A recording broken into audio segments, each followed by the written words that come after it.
እስኪ ያስቡት በአንድ ምሽት ብቻ 1.5 ቢሊዮን ዶላር ዋጋ ያለው ወይ ደግሞ 270 ቢሊዮን ብር ገደማ ግምት ያለው ንብረት ሲዘረፍ። ይህ በፊልም ያየነው የባንክ ውንብድና ታሪክ አይደለም፣ በየካቲት 21 2025 ዓ.ም የተፈጸመ ትልቁ የዓለማችን የክሪፕቶ ዝርፊያ እንጂ። ታዲያ ዝርፊያ እንዴት ሊፈጸም ቻለ? የኛ ገንዘብ በዚህ ኤክስቼንጅ ቢኖር ይከፈለናል ወይስ አይከፈለንም? በዛሬ ቪዲዮ እንመለከታለን። እስከ ቪዲዮ መጨረሻ። የዝርፊያ የተፈጸመው ኢቴሪየም በተባለ ዲጂታል ሳንቲም አማካኝነት ሲሆን ይህም 1.5 ቢሊዮን ዋጋ ነበረው ማለት ነው። የተፈጸመው ዝርፊያ በኢቴሪየም በተባለ ሳንቲም ሲሆን ባይቢት በተባለ ኤክስቼንጅ ነው። ይህም ባይቢት የሚባለው ኤክስቼንጅ ደግሞ የክሪፕቶ ተጠቃሚዎች ዲጂታል ገንዘብ ወይ ደግሞ ሳንቲም የሚያስቀምጡበት ሲሆን ይህም በዓለማችን ከ60 ሚሊዮን በላይ ተጠቃሚዎች ያሉት ትልቅ ኤክስቼንጅ ነው ማለት ነው። ታዲያ በዚህ ኤክስቼንጅ ይህ ዝርፊያ እንዴት ሊፈጸም ቻለ? ቀኑ የካቲት 21 2025 ዓመተ ምህረት ነው። የሰሜን ኮሪያ መንግስት ይደግፈዋል ተብሎ የሚታሰበው ላዛሪዮስ ግሩፕ ወይ ደግሞ የአላዛር ግሩፕ የተባለው የሃከሮች ስብስብ ባይቢት ላይ ጥቃት ሰነዘረ። ሃከሮች የባይቢት ሲስተም ሰብረው አልገቡም፣ ይልቁንም የማጭበርበር ጥበባቸውን ተጠቅመው ነው ነገሩን የፈጸሙት ማለት ነው። ታዲያ እንዴት ተፈጸመ ሲባል ባይቢት ገንዘቡን የሚያስቀምጠው ባለብዙ ፌርማ ወይ ደግሞ ካዝና ዲጂታል ካዝና መልቲ ሲግኒቸር ዋሌት በሚባል የጋራ ዲጂታል ካዝና ውስጥ ነበር። ይህ ካዝና እንዲከፈት ቢያንስ የ3 የባይቢት ባለስልጣናት ሰዎች ፌርማ ያስፈልጋል ማለት ነው። ታዲያ እነዚህ ሰዎች መጀመሪያ የካዝናውን ሶፍትዌር በሚያዘጋጀውና ድርጅት ውስጥ ተቀጥሮ በሚሰራው አንድ የሰራተኛ ኮምፒውተር ላይ ቫይረስ ይልካሉ። ከዛ በኋላ የባይቢት ሰራተኞች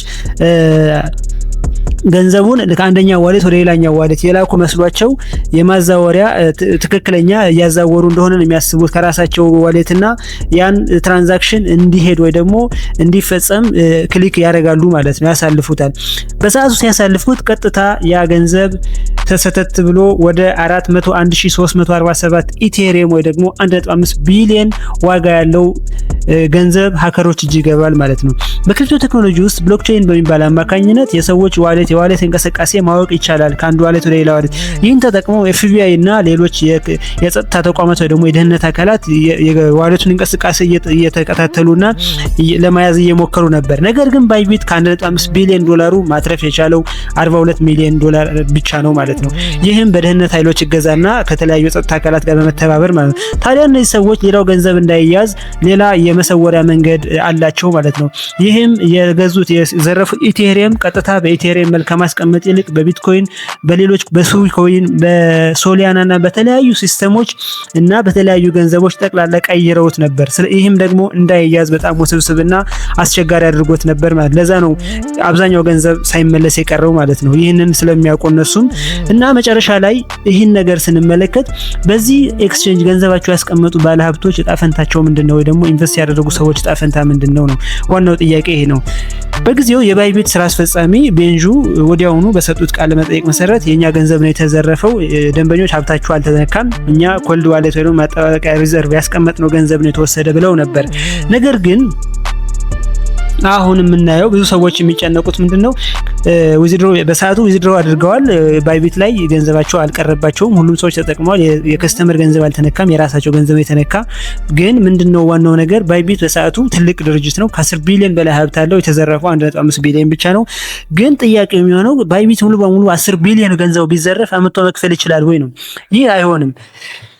ለምሳሌ ከዚህ በፊት በ2022 ጃፓን ላይ አንድ የክሪፕቶ ኤክስቼንጅ ተዘርፎ ነበር። ሙሉ በሙሉ ሀብቱ ሲዘረፍ ቀጥታ ምንም መክፈል አልቻለም ማለት ነው። ምንድነው ያደረገው? ወደ ፍርድ ቤት ሄደ ጉዳዩ። ፍርድ ቤት ብዙ ጨቃጨቁ። አብዛኞቹ ሰዎች ደግሞ ገንዘባቸውን አላገኙ። አፒል ያደረጉ ሰዎች ነበሩ።